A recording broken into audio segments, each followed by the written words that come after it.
කෙනෙක්ගේ ගහ පිහිටීමේ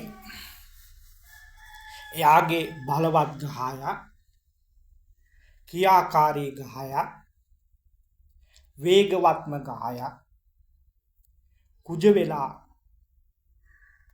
බලවත් තැනක 1 4 7 10 මේ තැනක කුජ බලවත් වෙලා කුජ අසුභව හෝ කුජ නීචව හෝ කුජ විසිදෙන්දර කානාධිපතියා හෝ කුජ 64 නවාසිකාධිපතියා වෙලා හිටියොත් ඒ පුද්ගලයාව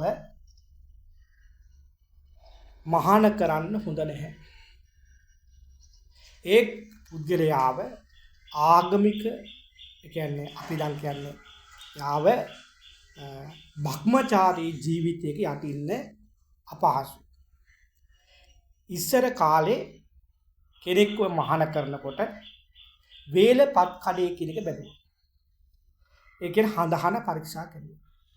එතකොට ඇයි වේලපත් කඩය පරීක්ෂා කරේ? දැන් එතකොට වර්තමානයේ දැන් කියන්නේ මේ කුලය ගැන අහන්න එහෙම කරේ. තමන්ගේ නිකායට අයත් නෑ.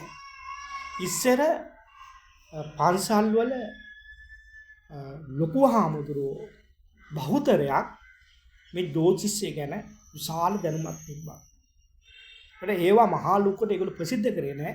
හැබැයි වේලපත් කඩේ බලනකොට මෙයාගේ කුජ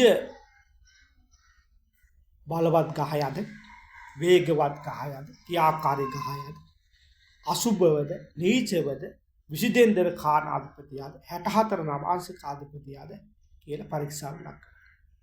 එතකොට මේ කෙනාව අපි බැරි වෙලාවත් මහාන කරොත් ඒ මහාන කරාම එයා ගොඩක් වෙලාවට භක්මචාරී ජීවිතයක් ගත කරනවා. ඒ කියන්නේ කාන්තා ඇසුරක් නෑ. එතකොට අපි දැන් මෙහෙම ගහ පිහිටීමක් තියෙන කෙනෙක්ව මහාන කරලා හිටියාම එක්කෝ දැන් ඔය කතෝලික උනත් පූජකවරයෙක් කරොත් එහෙම දැන් ක්‍රිස්තියානි ආගමේ උනත් එහෙමයි. දැන් සමහර ඒ ක්‍රිස්තියානි ආගම් වල යම් යම් නිකාවල තියෙන විවාහ වෙන්න පුළුවන්. ආගමික නායකයන්ට පුළුවන් තැන් තියෙනවා. එතකොට කියන්නේ එහෙම නැතුව කියන්නේ භක්මචාරී ජීවිතයක්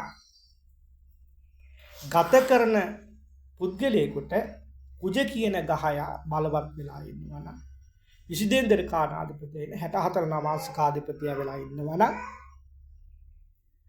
ඒ කෙනාව අපි භක්මචාරී තත්ත්වයේ පවත්වාගෙන හිටියට අපි යම් යම් කොන්දේසි දාලා සමහරවිට තමන්ගේ මනසත් ප්‍රගුණ කරලා අපි විශාල මහසියක් වෙලා භක්මචාරී අවස්ථාවේ ගත කරනවා කියලා හිතන්න. හැබැයි මෙයාගේ බැරි වෙලාවත් ඒ කුජගේ මහා දශාවක් අතුරු දශාවක් සූක්ෂම දශාවක් යන අවස්ථාවක තක්කාල කේන්දේ බලවත් තැනකට කුජ ඇවිල්ලා හිටියොත් බලවත්ම අවස්ථාවකට පත් වෙලා තිබ්බොත් මෙයාගේ අර ගහ පිහිටීමට අනුව මෙයාට අනිවාර්යෙන්ම අපි කොච්චර කියන්නේ මුන්න අවස්ථාවේ හිටියත් ඒ ගහ පිහිටීමට යා ලක් වෙනවා. ඒක යාගේ වරදක් නෙමෙයි. ඒ ගහ පිහිටීම ලක් වෙනවා. ලෝකයේ මිනිස්සු වැරදි කරන්නේ දැනගෙන නෙමෙයි. ඒ වැරද්ද කරාම යා නිවර්දි කියන යාගේ හදවත දැන්න කරුණු සෑහෙන තියෙනවා. ඒ ඔස්සේ තමයි අපි යා දිහා බලන්නේ යා වැරද්දක් කරා. බරපතල වැරද්දක් කරා කියලා. හැබැයි ඒ වැරද්ද කරන පුද්ගලයා ඒ වෙලාවේ ඒ ගහ පිටින්ම ලක් වුණාම ඔහුටත් හේතු කාරණා සෑහෙන ප්‍රමාණයක් තියෙනවා. තමන් නිර්දෝෂී කියලා කියන්නේ. කොහොම වුණත් මේ ගහ පිටින්ම මහා භයානක ගහ පිටින්මක් හැටියටයි අපි සලකන්නේ. දැන් බැරි වෙලාවත් හරි මේ ගහ පිටින්ම යාට කරන්න යන සංසාරේ ආපු දෙයක් නේ. ඒ ගහ පිහිටි හිමි වෙන්නේ. එතකොට මොකද අපි කරන්නේ? මේකට පිළියමක් නැද්ද? පිළියමක් තියෙනවා. ඒ තමයි ස්කන්ධ කුමාර යන්ත්‍රය.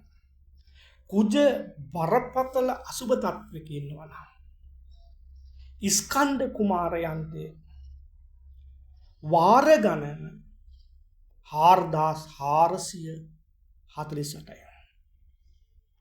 එතකොට දැන් 4448ක් කිව්වහම සමහරට මේ යන්ත්‍ර ක්‍රියාවලිය සම්පූර්ණ වෙන්නේ නැහැ. හැබැයි මේ යන්ත්‍ර ක්‍රියාවලිය කරන එක දන්නවා මේක සම්පූර්ණ වුණාද නැද්ද කියලා. එහෙනම් මේක නිවර්දිව සම්පූර්ණ වුණොත් මේක මෙයාගේපත් වෙනවා වෛද්‍ය පිහිටීමක් බවට. මෙයාගේ ඇඟට එනවා වෙදකම. එතකොට ඔබේ දරුවෙලාවත් කුජනම් බරපතල අසුබයින්. ඒ කුජ බරපතල අසුබ හිටියාම ඒ හඳහන කෙනෙක්ගෙන් අහන්නකෝ නිකන් හරි. ඒ කියන්නේ යාගේ ලේ ධාතු රත් වෙනවා. ඒ කියන්නේ දැන් මේක පුංචි තරුණ ළමයිට තේරෙන්නේ නැහැ. මේක තේරෙන්නේ වැඩිහිටියන්ට. ඒ කියන්නේ ඒගොල්ලෝ ජීවිතයේ යම් කාලයක් ලෞකික ජීවිතයක් ගත කරපු පුද්ගලයෙක්. ඒ ලෞකික ජීවිතයක් ගත කරපු පුද්ගලයෙක් දන්නවා මේ දේවල් වල ඇත්ත නැත්ත. එතකොට එහෙම ගහපීඩේ මන් තියෙන කෙනෙක්ගෙන් ඒ අතුරු දසා සූක්ෂම දසා යන කාලවලදී යාගේ හැසිරීම රටාව මොකක්ද කියලා ඒ කෙනා දන්නවා. ජ්‍යොතිෂයේ සම්බන්ධව හොඳ නිපුණතාවයක් තියෙන පුද්ගලයා. අපිට කෙනෙක් ආවහම ඒ කෙනාට වා මෙහිමයි වා මහා වනචරෙක් කියලා කියන්න බැහැනේ. නේද? එහෙම කියන්න බෑ. ඒ වුණාට මේක මහා වනචර ගහපීඩීම.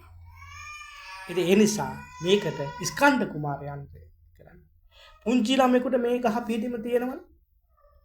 පුංචි කාලේ ස්කන්ධ කුමාරයන්ට කරන්නේ. ඒ ළමයා අනිවාර්යෙන්ම වෛද්‍යවරයෙක් වෙනවා. හැබැයි ස්කන්ධ කුමාරයන්ට කරේ නැත්නම් ඒ ළමයා අනිවාර්යෙන්ම බරපතල අපරාධ කරුවෙක් වෙනවා. ඉතින් ඒ නිසා මේකට බය වෙන්න නෙමෙයි ඕනේ. මේ සම්බන්ධ ඔබ දැන් හිතන්න මෙහෙම මේක ජ්‍යොතිෂයේ දැන් අපි දැන් දැකලා තියෙනවා. මේකට පිළියමක් නැත්තේ නැහැ. ඒ තමයි කෙලින්ම ස්කන්ධ කුමාර යන්ත්‍රය. හැබැයි ස්කන්ධ කුමාර යන්ත්‍රය මේ ගහ පිහිටීම කාන්තාව තිබ්බත් යා ඒ විදියට හැසිරෙනවා.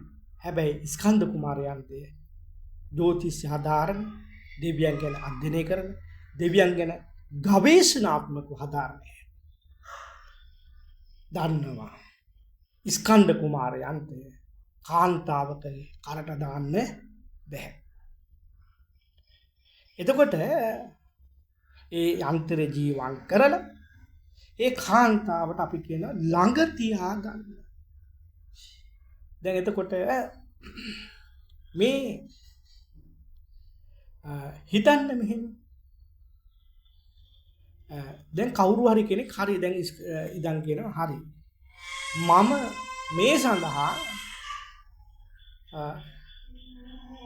අපේ කතරගම දේවතාවුන් වහන්සේ වන්දින තැන් වලට මං හැමතිස්සෙම යනවා වන්දනා කරනවා. එතකොට මේ දෝෂය අයින් වෙනවද? දෝෂී යම් ප්‍රමාණයක් සමතයටපත් වෙනවා. හැබැයි 100% අයින් වෙන්නේ නැහැ. අපි දෙවියන්ව අපි මොනතරම් වන්දනා ගමන් ගියත් ඒ කියන්නේ ඒක හොඳයි. මානසික යම් සුවයක් ඇති වෙනවා. හැබැයි අපි දෙවියන් දකින්න නම් අපි දෙවියන්ව ගවේෂණාත්මකව හදාරන්න ඕනේ. ඒක තමයි යන්ත්‍ර මන්ත්‍ර වලින් කරන්නේ. ඒකද යම් අපි දෙවියන්ව අපි කතරගම දේවතාවුන් වහන්සේ අපි හැමතිස්සෙම බලන්න යනවා කියන්නේ මොකද ඒ වලට. යනකොට අපේ දෝෂ අඩු වෙනවා. හැබැයි සිරසියකයි නෙමෙයි. අපි මොනම දේවතාවුන් වහන්සේ කෙනෙක්. අපි ගවේෂණාත්මකව අපි අධ්‍යයනය කරොත් තමයි අපේ දෙවියන් දකින්න පුළුවන්. අපේ ජීවිතේ ලොකු වෙනසක් ඇති කරගන්න පුළුවන්. ඔබ සැමට කතරම දෙවියන්ගේ පිහිට ආරක්ෂාව ලැබේවා.